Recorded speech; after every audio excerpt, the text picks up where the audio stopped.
उत्तराखंड के गढ़वाल के पेनखंडा परगना में समुद्र की सतह से 6107 फीट की ऊंचाई पर धौली और विष्णुगंगा के संगम से आधा किलोमीटर दूर जोशीमठ की उत्पत्ति की कहानी उन्हीं आदि शंकराचार्य से जुड़ी है। 8वीं-9वीं शताब्दियों में की गई जिनकी हिमालयी यात्राओं ने उत्तराखंड के धार्मिक भूगोल को व्यापक रूप से बदल दिया था। दक्षिण भारत के केरल राज्य के त्रावणकोर के एक छोटे से गांव में जन्मे आदि शंकराचार्य ने वेदांत दर्शन के प्रसार प्रचार के उद्देश्य से बहुत छोटी आयु में अपनी मलयालम जड़ों से निकलकर सुदूर हिमालय की सुदीर्घ यात्राएं की और असंख्य लोगों को अपना अनुयायी बनाया। इन अनुयायियों के लिए उन्होंने 4 दिशाओं में 4 मठों का निर्माण किया। पूर्व में उड़ीसा के पुरी में वर्धन मठ, पश्चिम में द्वारिका का शारदा मठ, दक्षिण में मैसूर का श्रृंगेरी मठ और उत्तर में ज्योतिर्मठ यानी जोशी मठ। जोशीमठ के बाद बद्रीनाथ में नारायण के ध्वस्त मंदिर के पुनर्निर्माण का कार्य पूरा कराने के उपरांत वे केदारनाथ गए, जहां 32 साल की छोटी सी उम्र में उनका देहांत हो गया। जोशीमठ की ऐतिहासिक महत्ता इस जन विश्वास में निहित है कि आधुनिक हिंदू धर्म के महानतम धर्मगुरु माने जाने वाले आदि शंकराचार्य ने यहाँ शहतूत के एक पेड़ के नीचे समाधिस्थ रहकर दिव्य ज्ञान हासिल किया था। इसी कारण इसे ज्योतिर्धाम कहा गया।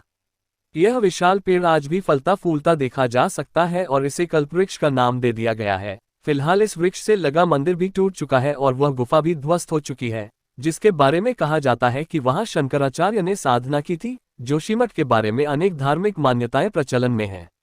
यहाँ भगवान नरसिंह का मंदिर है, जहां भक्त बालक प्रहलाद ने तपस्या की थी। कुमाऊं गढ़वाल के इतिहास के बहुत महत्वपूर्ण तार भी इस सुंदर नगर से जुड़े हुए हैं। इस हिमालयी भूभाग पर लंबे समय तक राज्य करने वाले कत्यूरी शासकों की पहली राजधानी भी यही थी और ज्योतिर्धाम कहलाती थी।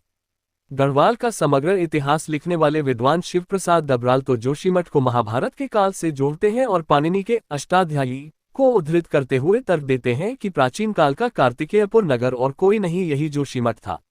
आज के जोशीमठ को देखने पर वॉल्टन के गैजेटियर का जोशीमठ किसी दूसरे युग का सपना सरीखा लगता है। 20वीं शताब्दी के उत्तरार्ध में पर्यटन के क्षेत्र में हुई जबरदस्त बढ़ोतरी के परिप्रेक्ष्य में जोशीमठ इस मायने में बेहद महत्वपूर्ण जगह बन गई कि यहाँ से होकर फूलों की घाटी का भी रास्ता जाता है और हेमकुंड साहिब का भी।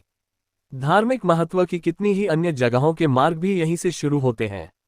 इलाके में पर्यटन की अपार संभावनाओं को देखते हुए यहाँ से कुल 12 किलोमीटर दूर स्थित सुंदर स्थल औली में एक बड़े स्कीइंग सेंटर की शुरुआत की गई, जहाँ जाने के लिए 3915 मीटर लंबा रोपवे सिस्टम भी बनाया गया।